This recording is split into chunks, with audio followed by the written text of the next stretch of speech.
Sir उठाओ।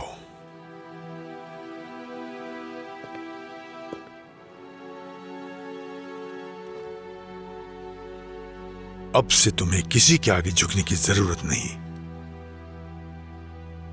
मुझे नहीं मालूम क्या कहूं।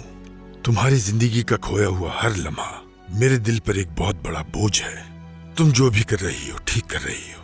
अगर तुम्हारी जगह मैं होता तो मैं तो इस घर को भी जला देता। मैं इस घर को जलाना नहीं चाहती हूँ, मैं तो बस जानता हूं मैं, तुम नाज से बदला नहीं सिर्फ तंग कर रही हो उसे।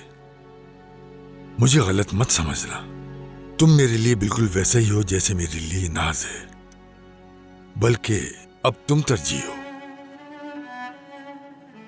नाज जिसकी मुस्तहिक थी वो उसे मिला। मैं उसका दिफा नहीं कर रहा, मगर तुम दोनों ही मुझे बहुत ज्यादा अजीज हो। तुम जुल्म का शिकार हो और वो उम्मीद से है, और मेरा दिल अब ये सब देख नहीं पाएगा, क्योंकि अब बहुत थक चुका हूं मैं। काश कि ये खत्म करना सिर्फ मुझ पर मुनहसर होता।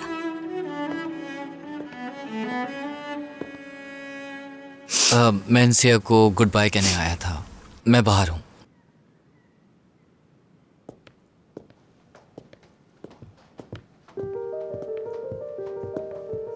आतिफ साहब, तुमने क्या नाज को जलाने के लिए उस वक्त मुझे दादा कहा था? ये कहने की आदत है मुझे, यानी कुछ वक्त लगेगा मुझे। दादा, आपने आज तक मुझे कोई तकलीफ नहीं दी, हमेशा मेरी हिफाजत की है, और यकीन करें मैं कभी आपको कोई तकलीफ नहीं देना चाहूंगी। नाज आपके लिए कीमती है। तुम भी मेरे लिए बहुत कीमती हो बेटा, मुझे तुम्हारी भी बहुत फिक्र है। क्या हुआ, क्या हो रहा है? मैं तुम्हें समझ सकता हूँ, तुम्हें डरने की जरूरत नहीं है। मैं तुम्हें किसी के जुल्म का शिकार नहीं बनने दूंगा। मैंने कहा ना कि मेरा दिल अब और गम बर्दाश्त नहीं कर सकता। काश कैसा होता, काश कि सब कुछ मेरे इख्तियार में होता। वाकई जमीला को यहाँ बुलाना चाहती हो? बिल्कुल, यही चाहती हूँ मैं। वो सिर्फ और सिर्फ अपनी दोस्त की खातिर खामोश रही, उनकी गलती नहीं इसमें।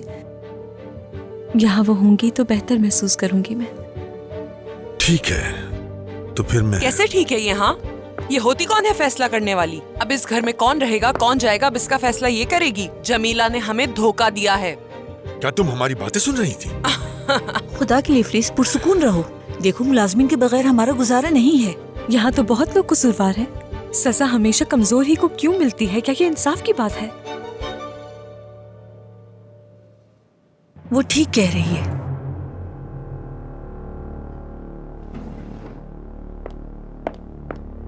फौजिया, तुम भी उसे ठीक कह रही हो।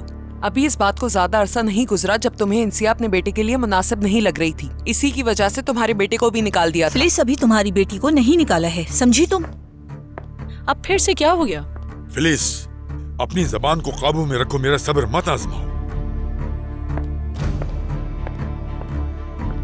ये आपको वापस देना चाहूंगी मैं। क्या है ये? जो रकम आपने आंटी को खामोश रहने के लिए दी थी। क्यों? तुम्हें बिल्कुल शर्म नहीं आती फिलिस? यकीन नहीं आ रहा मुझे, किसी को तकलीफ पहुंचाने के लिए तुम इस हद तक भी जा सकती हो? बाबा, ये क्या कर रही है आपको अंदाजा नहीं। इसे ये पैसे मुझे अकेले में बुलाकर देने चाहिए थे, लेकिन देखो ये सबके सामने दे रही है। चुप रहो, अभी भी इसी पर इल्जाम लगा रही हो। शर्म आनी चाहिए तुम्हें। आ जाओ बेटा, चले यहाँ से। तुमसे तो मैं बाद में निपटूंगा। आ जाओ बेटा।